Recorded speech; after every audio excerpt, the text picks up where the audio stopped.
Hi నమస్తే, welcome back to style మామ YouTube channel.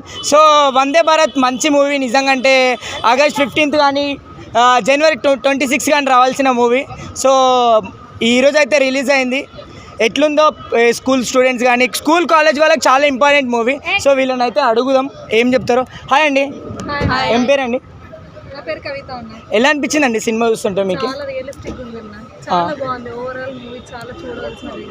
ఈ సినిమా గురించి కొంతమంది కాంట్రవర్సీ అంటారు, అంటే కొన్ని కులాల గురించి పెట్టడం అవి అని.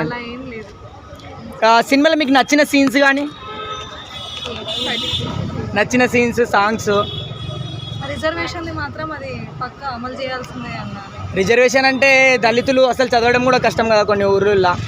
సో చదివించడం కోసమే కదా, ఏమీ లేకుండా వాళ్ళకి చదువు అందించాలి అని ఒక నిర్ణయం తీసుకుంది. అట్లాంటిది జరుగుతూనే ఉంది కదా. కానీ అందరూ చదువుకున్న మెరిట్ స్టూడెంట్స్ కూడా బయటికి రావాలి. మెరిట్ స్టూడెంట్స్ కూడా ప్రభుత్వం కొంచెం ఆదరించాలి. వాళ్ళకి సీట్స్ ఇప్పించాలి. రిజర్వేషన్ పేరుతోటి వాళ్ళని తొక్కు పెట్టకూడదు. అలాంటిది కొంచెం గమనిస్తూ ఉండాలి ప్లీజ్. గవర్నమెంట్కి రిక్వెస్ట్. అంటే ఒక దళితుడు చదవడమే కష్టం నిజంగా. అంటే కొన్ని ఊర్లలో కానీ అంటే రిజర్వేషన్ గురించి అది కరెక్ట్ కాదేమో అని నాకు అనిపిస్తుంది ఒక యాంకర్గా. అంటే నాకు రిజర్వేషన్ అంటే కొంతమంది దళితులు అసలు వాళ్ళ పిల్లల్ని చదివించుకోలేరు కదా. అదే చదివించడం కోసం అని చెప్పి వాళ్ళకి ఎటువంటి సీట్లు వాళ్ళ కోసం కొన్ని కేటాయించి ఉంచుతారు కదా. ఇంకా మోటివేట్ చేయాలి. కొన్ని ఛానల్స్ మీ ఛానల్స్ వాళ్ళే కొన్ని మోటివేట్ చేయండి. ఇక్కడే కాకుండా విలేజెస్ కూడా వెళ్ళండి. వాళ్ళకి చదువు కోసం డబ్బులు ఏమీ మీరు వినియోగించక్కర్లేదు అని చెప్పేసి వాళ్ళని మోటివేట్ చేయండి, చెప్పండి. చాలామంది చదువుకున్న పేరెంట్స్ ఉండరు, వాళ్ళకి ఎట్లా చదివించాలి విధానం ఏం తెలియదు. అమ్మ గవర్నమెంట్ ఇలా మీకు తక్కువలో చదివిస్తుంది, గవర్నమెంట్ పాఠశాలలు ఉపయోగించుకోండి, చదివించండి అని చెప్తున్నారు. అలాంటి వాటికి మీ పిల్లల్ని పంపించండి, మీరు చదివించండి. మీ ఛానల్స్ వాళ్ళు ఇక్కడ సిటీలోనే కాకుండా విలేజెస్కి వెళ్ళండి, వాళ్ళ తల్లిదండ్రులు మోటివేట్ చేయండి.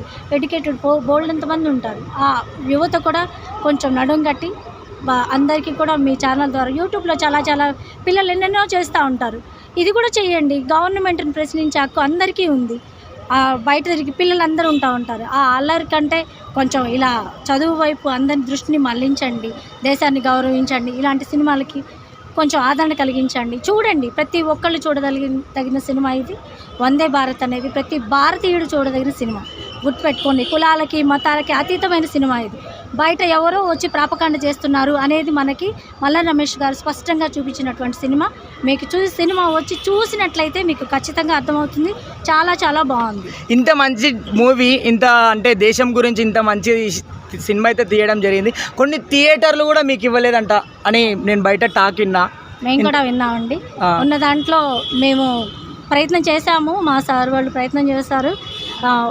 దొరికినంత దాంట్లో మీరు మీ ద్వారా మీకు సాధ్యమైనంత వరకు మీడియాకి మేము రిక్వెస్ట్ చేసుకుంటున్నాము.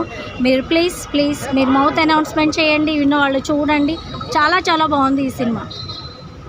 మీకు అన్నిటికంటే దీంట్లో నచ్చిన సీన్ ఏదండి?